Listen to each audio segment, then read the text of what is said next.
Hello guys, in today's video I will be showing you how to fix Instagram green screen problem. So the answer is easy, just go to the settings, then scroll down to the apps section, then go to the search and search Instagram,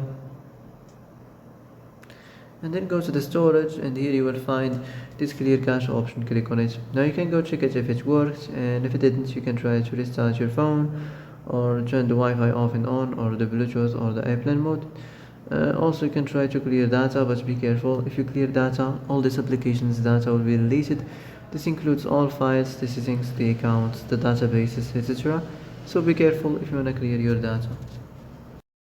And that's it for today's video. I hope this is the answer you've been looking for. If you like this video, don't forget to like and subscribe, and see you in the next video. Thanks for watching.